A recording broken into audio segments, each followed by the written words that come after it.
Pemirsa, mega proyek Jalan Lingkar Selatan dan Jalan Pintas dari Jimbaran menuju Nusa Dua bertujuan mengurangi kemacetan di kawasan Badung Selatan.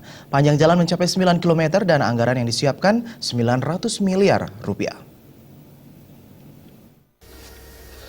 Dalam penggarapannya, mega proyek Jalan Lingkar Selatan dan Jalan Lintas dari Jimbaran menuju Nusa Dua tidak hanya dirancang untuk mengurangi kemacetan di wilayah Badung Selatan, namun juga untuk peningkatan infrastruktur fisik di kawasan pariwisata Badung Selatan.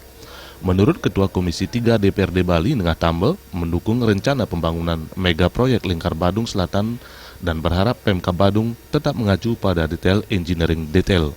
Bupati yang baru ini membuat suatu rancangan atau terobosan-terobosan yang untuk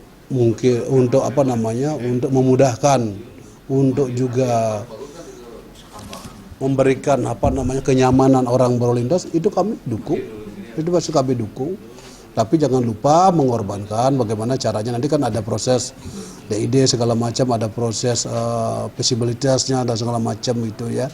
Baguslah nanti kita, yang pertama prinsipnya kita dukung dulu, nanti kita lihat seperti apa.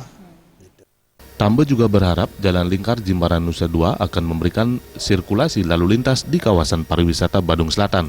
Rati Anggoro dan Suf